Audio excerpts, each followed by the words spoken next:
ปีหน้าเขาเห็นไว้บ่ผิวความผักตอนปีมาพุ่งดาบคนเราจึงไตเขาอำบ้านในเมืองอำบ้านนอกเมืองอันนั้นก็เตรียมกูปีละเงาไล่ปีแล้วปีนั้นมันเหมือนกันก็ในแหละปีเก่าอันป้วนมานั้นเขาคาอะไรทบเพสภาวะเพน้ำจะอะไรทบคาเพน้ำเลยทบเพสภาวะเพน้ำท่วมว่าน้ำท่วมเนี่ยก็หญ้าโคเดือดไข่ลงนาเขาก็ลูกงาก็ลูกเขาเขียก็ลูกอันนั้นเป็นตั้งหยักคือลงกุดาปูนเขาขากูก็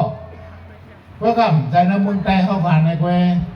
นอกเมืองก็เทสภาวะอันนั้นอ่ำกลางโดนเลยความในนั่นแหละปีเก่านั่นเขาขาดทุกปีสภาวะเอาให้เขาคาเอาเป็นตอนสอนตาปีเหมือเมื่อนาอย่าให้ได้ทุกเพเจ้าไหนนั่นเขาคาดีอือแก่เขไล่แก่เขนั่นมันมี3 เมล1 เมลในน้ำในมันให้จึงหรือมาเขาคาดีอะไรแก่เขกังเงาน้ำอันมานั่นมาอย่าให้มันมาหนำให้มันมีห่วงปลายมันกว่าอันนี้ก็เป็นไล่แก่เขอันหนึ่งซ้ำแทงอันหนึ่งนะครับ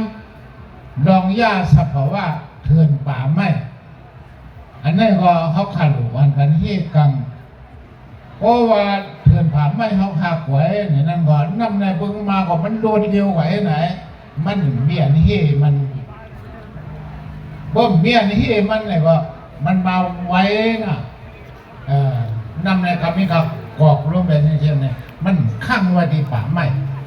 อันนั้นก็เป็นลายที่กังเขาขาหนึ่งแล้วก็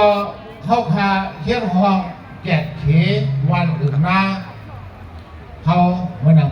ปีนาคูงเลยเขาก็นั่งแหลถามเจ้าเสียวน้ำที่เตี้ยหรืออะไรมาที่แหลเขามาเนี่ยเขาถามนั่นเป็นมากูผ่ายตั้งคุณผมมาตั้งในผมมาอ๋อเพราะฉะนั้นได้ก็เที่ยงอย่างเขาขาดอะไรแจกเขใครดังเนอเยหรืออย่าให้ทุกเพโคของเขาคืนเยเขาเนี่ยอันนี้ก็เป็นรองแจกเขอันหนึ่ง